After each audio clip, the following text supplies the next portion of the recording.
Hi everyone, if it's your first time watching one of these, then I'm just going to do a quick introduction. So my name's Rachel, I'm a home educator in Bradford, the north of England, and I also work for the Twinkl home ed team, and we kind of give ourselves a mission to interview about 100 home educators this year.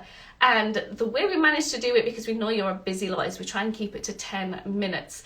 Today's a really exciting time because it's actually our first international interview, hence the time being a little bit different. And if you're tuning in from New Zealand or wherever it might be, then I hope you can understand my accent.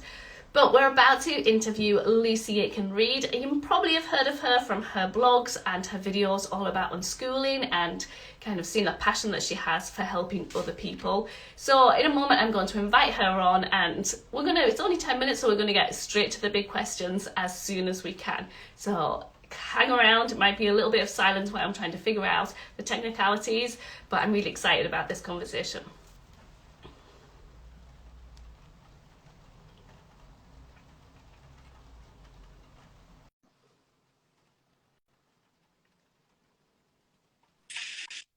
Hi Lucy! Hi, Rachel. How are Hi! you? How are you? So good. This is my first ever live on Instagram Yeah, with it's so someone else. exciting. It's It's such so a exciting.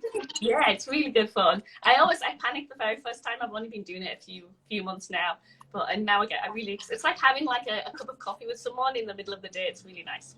Yeah, I can feel a whole new world emerging for me. Yeah. Oh. The danger is if it's very easy to go live, so sometimes you go live when you probably shouldn't. That's what I find anyway. Okay, good to know. Yeah.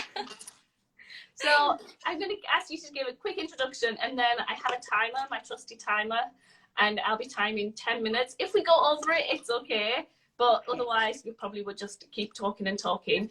So first of all, just tell us a little bit about who you are and who you home educate. Okay, cool. So I'm Lucy and I'm British, but I live in New Zealand. I'm raising my two daughters here, Ramona, who is 11, and Juno, who is 9, and they have never been to school. And so we just live, pretty gentle slash adventurous slash chaotic life here. And my work is supporting home educators to move more into trust and flow and joy, because I think home educating, living without school, is a really essential piece of the future.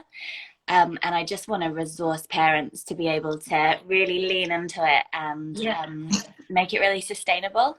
Yeah, and I think for a lot of us who have been home educating a little while, I haven't been doing it as long as you, but kind of your videos with when people didn't really do YouTube videos and blogs, were some of the first things that we found interacting with like homeschooling and unschooling. So I know that you've kind of been on the journey with a lot of people already. So I know a lot of people are really interested to pick your brain. So I'm going to start the timer straight away. 10 minutes. Okay, you're serious, so, Rachel. You're so, oh my gosh. No messing around. Yeah, don't panic. So, a lot of us, when we start home educating, it's kind of a first step out of an established system, and it feels like a big deal, and it can feel really scary. And I know if people are like me, we panic and we try and just get all the resources and all the routines, and we try and figure out all this external stuff. And I just wondered how you would speak into that, and if there's a different place that you maybe think we should start with our own deschooling. Yes, actually, I do have a little suggestion. I mean, one of the unschooling principles that is easily applied to any home educator who's just beginning is the idea of following the spark in your children's eyes. So rather than panicking and rushing out and filling your day, just having a bit more of a slow approach to watching your children's joy and curiosity unfold before you. This can feel a little bit wafty, but I want to give a really practical tip to your peeps. And this is a sort of magic ingredient that I have noticed between people who can't really sustain their home educating and people who really get a lot of fun out of it. And this is this concept of sites of mutual fulfillment, SMFs. And I would say the first thing you do once you have your kids at home is to sit down and figure out all of your sites of mutual fulfillment. And these are places, they might be in your home or in your community or in your local town, where both of you and your kids, can be happy and get your needs met and feel a sense of fulfillment. And I love this principle because it makes your lives really sustainable, because you can it gives you an idea of where is zapping your energy, and to stop you kind of pouring your entire life out as like a sacrificial lamb on the altar of your children's home ed. You can kind of bring every day a little site of mutual fulfillment where you can both get your cup filled. So that is like a really practical application of that idea of centering joy and not being like a kind of overwieldy skyscraper filled with schedules and materials and curriculums, but really getting those foundations of joy and fulfillment. I love that. Well, I'm already thinking like, oh, what are our FMSs? That's great. But what happens if you come with maybe a little bit of trauma or a hang up? Like I went through the whole school system and I was a teacher. So like my whole life was in a very particular system. What would you say that we maybe have to kind of work through for that when we start, or even after we've started for a while and start to realize that things aren't kind of clicking? Yeah, so I really do think that a really big component in our home educating lives, perhaps especially so if you're unschooling, because you're really trying to reject some of those big kind of conditionings that you have been raised with through the school system. And a lot of those conditionings really prey on your sense of not enoughness, or prey on the idea that you're not really a worthy or valid or acceptable person. So I would say, I call these school wounds. They're the wound of being raised in an institution that doesn't have your best interest at heart. And so sometimes that's really specific incidences at school with teachers. Sometimes it's just in the whole culture of kind of pressure cooker, stress. It can really shape you into adulthood. So I would say the thing to really just gently be aware of is how much, it's so cliched now, but how much self-love you can be bringing into your journey. And, it's like sort of like hashtag self-love. But it is genuinely so important if we can notice how we're speaking to ourselves throughout the day, noticing the emotions that are coming up. And if we can kind of align ourselves with this idea that I am good enough, I'm the right person for this job, I belong here with my kids, I have everything I need. If we can kind of be really bringing that self-talk and that paradigm into our home educating lives, we are going to be naturally healing all of those school wounds and naturally able to show up to our kids where they need it.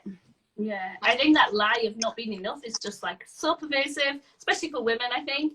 But here, especially, it can be really lonely home educating, and you've got no one else to kind of like, you're the one that has to do it all often. Even just very practically, I know some people don't even have community groups that they can go to, and so being able to like preach it to yourself, I know it's really important. So the question that I always want to ask homeschoolers, and I'm nervous to say this because I noticed you did a video about like it's okay. I always say I'm unschoolish, and like the kind of imposter syndrome you can have over unschooling. So whenever I meet someone who says they're unschooling, I'm like, but is unschooling from a place of privilege? Because I think there's some of us that we see that we're out of the systems, the hierarchical systems like school, capitalism, all of the other stuff, but we still have to function within that. Maybe for our financial security, maybe our family relationships are all caught up in that, even our housing might rely on it.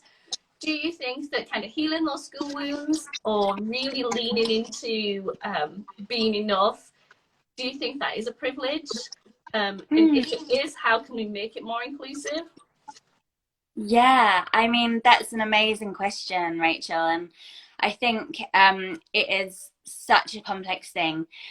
I think that it's important to acknowledge that there is some privilege, whether that is material, financial, or ancestral, or you know, internal resources, you know, that it, I think any home educating does come with a big chunk of privilege, but privilege in itself isn't a good or a bad thing.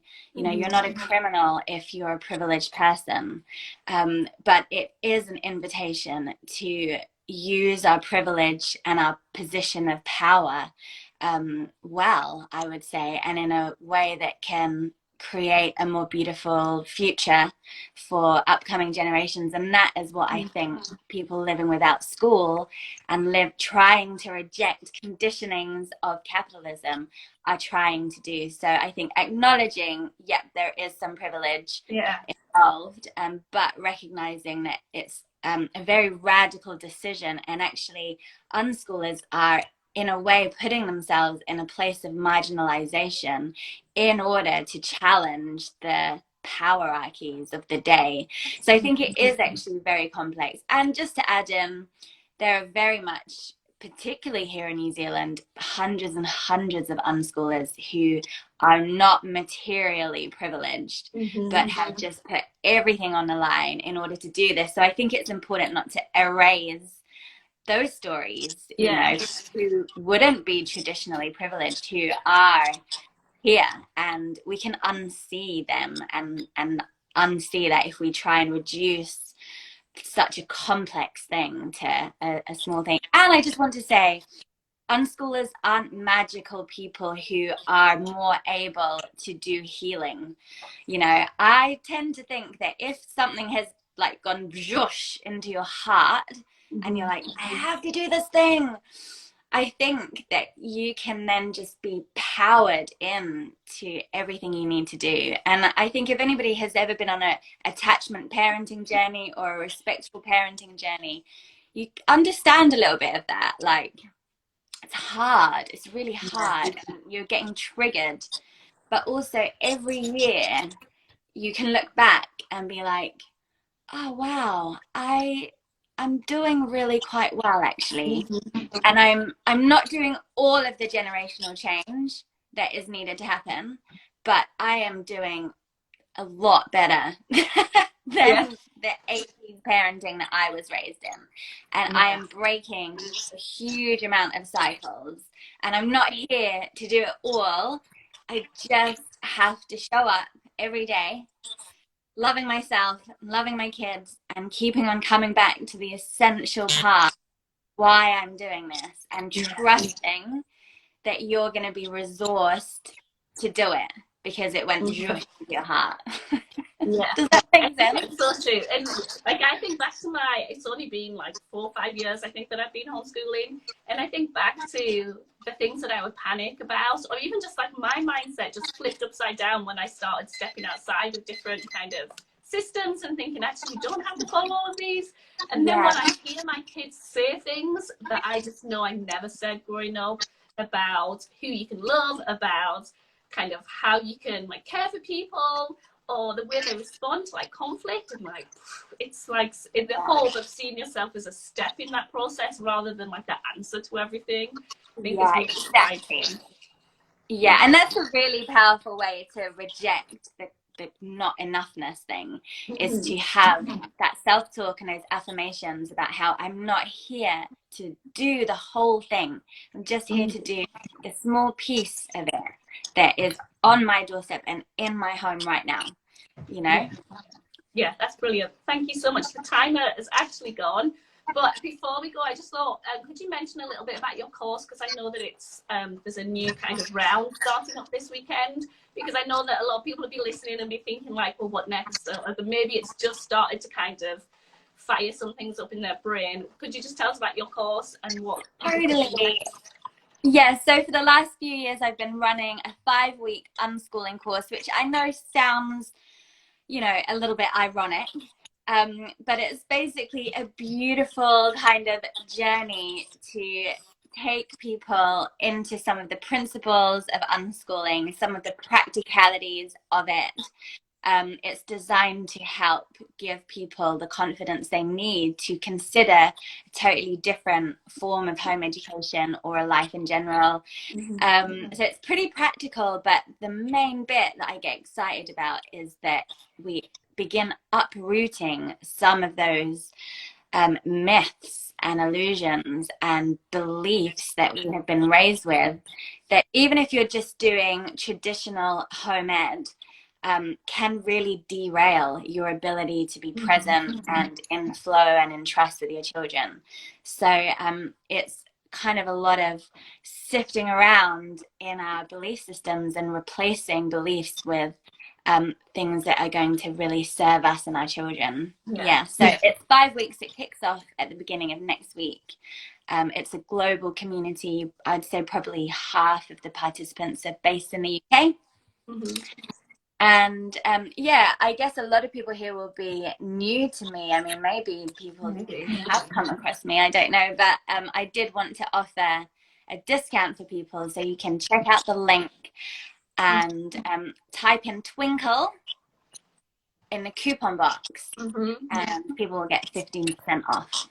Brilliant. So we'll put that in our Facebook group as well, and on the post on share and signpost. That's really kind. Thank you very much. It would be so amazing to have some of your Twinkl peeps join in. I would love that. Yeah, we've got quite a few unschoolers. We do. You wouldn't necessarily think kind of Twinkl and the kind of, it's got a reputation of being worksheets. But a lot of our home educators are unschoolers because the kids just ask them questions where they have no idea of the answer, and so they have to have something in mind. And it is for unschooling, like people who have had that kind of vision of unschooling, and also we have a lot of other people on board who are there to sort of detach from the outcome, kind of success orientated home ed. So they're there kind of wanting the principles of unschooling to feed them kind of trust and joy, but they're actually going very gently. They're not like diving in to just like People get scared when we hear unschooling, especially like unschooling, and we're like, oh. I know, and I guess that is a huge part of my work is trying to like demythologize it a little bit and bring it in a little bit. Sort of, there's really essential components here that could be so applicable to anyone, really. Yeah. Thank you so much for all of that. I'm going to let you go because otherwise, well, you've got a whole day ahead of you, and I've got bed. That's been so nice talking with you, Rachel. Come back anytime. For my first beautiful Instagram live experience with someone else. Well, I'm glad I was your first. Thank you so much. I feel like the alarm going off, just felt very natural as well. So it wasn't as scary as I thought it would be. No, it's not scary at all. Thank you so much. Have a great day. Take care. Bye.